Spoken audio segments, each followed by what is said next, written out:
प्रिय जिज्ञासुओं, नमस्कार। आपका स्वागत है डॉक्टर पवन शुक्ला एजुकेशनलिस्ट नामक यूट्यूब चैनल पर।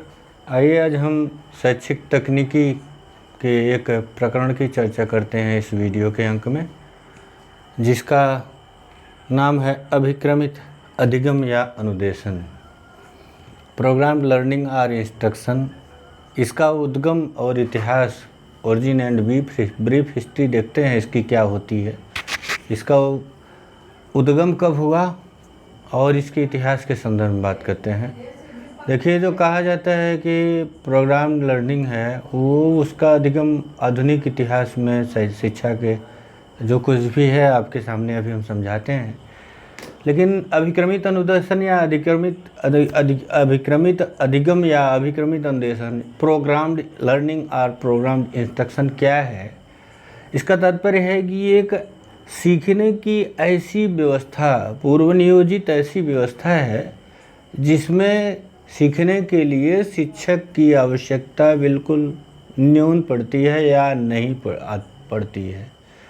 यानी बिना शिक्षक के जो सीखने का कार्य घटित होता है, उसके लिए जिस प्रोग्राम को, जिस अभिक्रम को तैयार किया जाता है, उसे ही अभिक्रमित अनुदेशन या अभिक्रमित अधिगम कहा जाता है। आप भारत के इतिहास में जाएंगे, अतीत में देखेंगे तो यहाँ बहुत सी पुस्तकें ऐसी हैं जिनको आप अभिक्रमित अनुदेशन या अधिगम का एक बहुत अच्छा उदाहरण मान सकते हैं। जैसे श्रीमद् भागवत गीता है। श्रीमद् भागवत गीता आप जानते हैं कि भगवान श्री कृष्ण और अर्जुन के प्रश्न उत्तरों की श्रृंखला में 18 अध्यायों तक चलती है।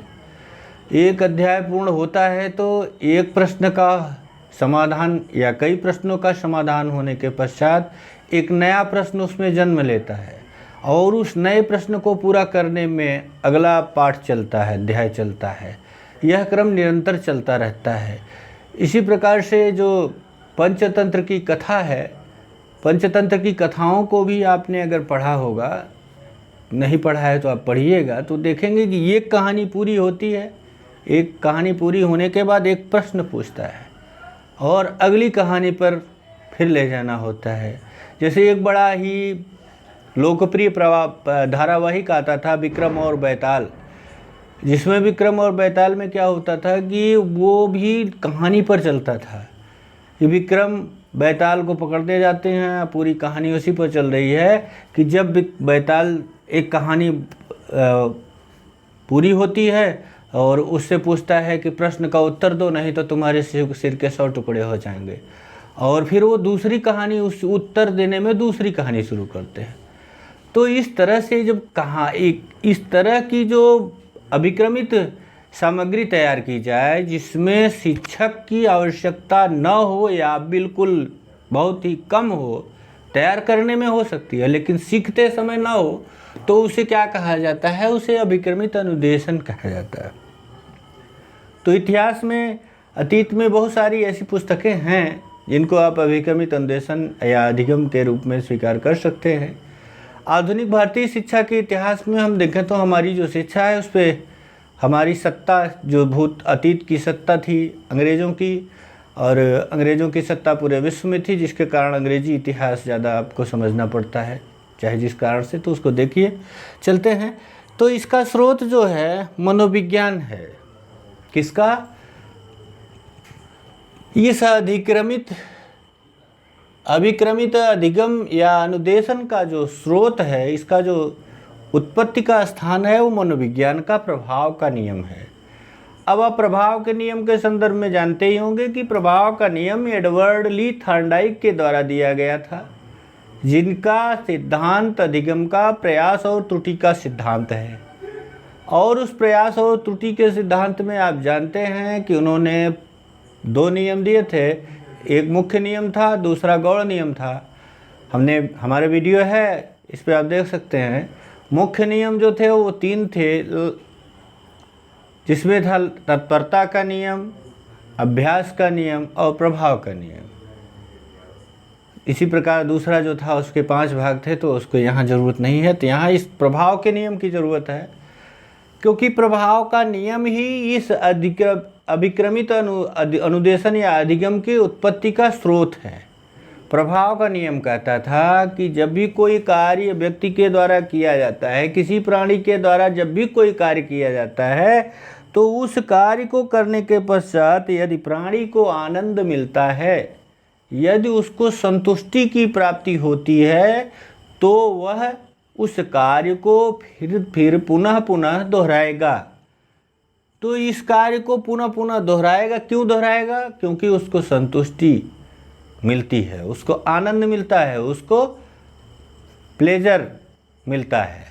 तो ये प्रभाव का नियम, इसका अभिक्रमित अधिगम का स्रोत क्यों है? क्योंकि अभिक्रमित अनुदेशन में इस तरह से अधिगम सामग्री का संगठन किया जाता है कि सीखने वाला स्वयं प्रयास करके सीखे और उसको सीखने के पश्चात आनंद की अनुभूति हो, उसे आनंद की प्राप्ति हो।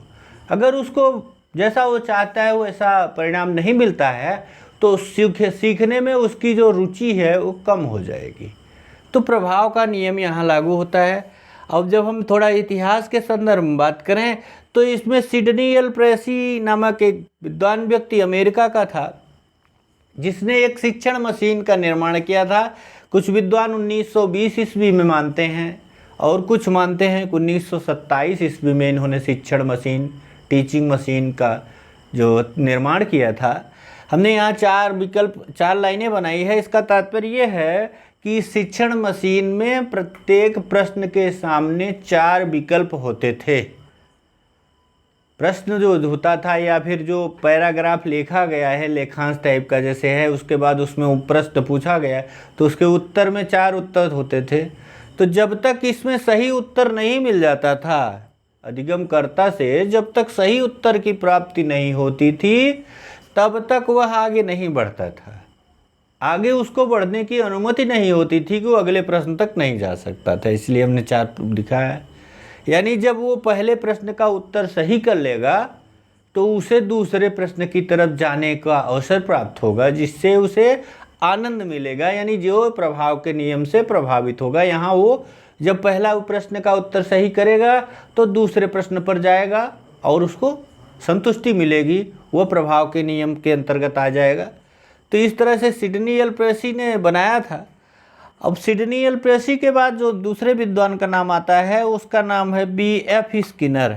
B.F. स्किनर का नाम आप लोगों ने सुना होगा। शिक्षा के मनोविज्ञान में जो अधिगमकर्ता का मनोविज्ञान आता है, जिसमें अधिगम के सिद्धांत हैं, उसमें एक बहुत ही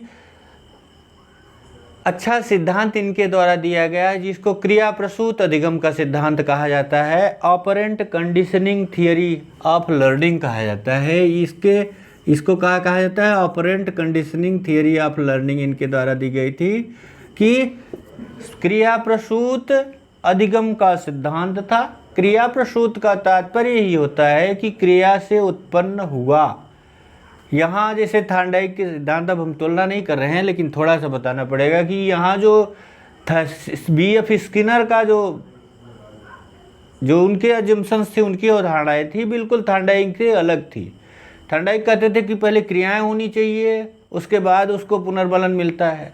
यहाँ भी पुनर्बलन की ही बात है। प्रभाव का नियम पुनर्बलन के अंतर्गत ही आएगा कि उसको जो किया उसने उसके मन मुताबिक किया तो उसको संतुष्टि मिली, वह मन से संतुष्ट हुआ, तो ये प्रभाव का नियम शिक्षण मशीन में भी लागू हुआ। उसके बाद एडवर्ड ली थार्नडाइक का जो प्रभाव का नियम था यहाँ भी आता है, लेकिन यहाँ उन्होंने पैटर्न चेंज किया। इन्होंने कहा कि क्रिया प्रसूत अधिगम का सिद्धांत, जो भी क्रियाएं सही होंगी उनको तुरंत पुनर्बलित किया जाए। इनको तुरंत पुनर्बलित किया गया। पहले वो देखें कि पुनर्बलन, जब कई क्रियाएं, कबूतर का प्रयोग आप देखिएगा, तो उस सिद्धांत को लागू करते हुए 1955 ईस्वी में भी कई मनोविज्ञानी, कई विद्वानों का मत है कि 1955 ईस्वी में इन्होंने रेखीय अभिक्रमित अनुदेशन, लीनियर प्रोग्राम लर्निंग या इंस्ट्रक्शन का जो निर्माण किया था। और दूसरा जो एक तो इसको आपको पढ़ना है, ये तो आपको जानना है कि 1920-27 में ये आपको डिटेल पढ़ाएंगे। और नॉर्मन ए क्राउडर का नाम आता है, दूसरे विद्वान थे। नॉर्मन ए क्राउडर 1955 में इन्होंने शाखीय अभिक्रमित अनुदेशन का उपयोग किया था। इनका रेखीय अभिक्रमित अनुदेशन क्या था कि एक प्रश्न आपने सही किया तो आप दूसरे पे जाते थे, दूसरा सही किया तीसरे पे जाते थे, आगे पढ़ेंगे आपको जानकारी मिलेगी। और शाखीय अभिक्रमित अनुदेशन में क्या था कि एक प्रश्न सही किया आपने तो उसमें शाखा के रूप में दूसरा प्रश्न, फिर तीसरा प्रश्न, इस तरह से आप उसका विवरण आगे देखेंगे। यहाँ हम बताने का तात्पर्य था कि किस तरह से इसका उद्भव हो रहा है।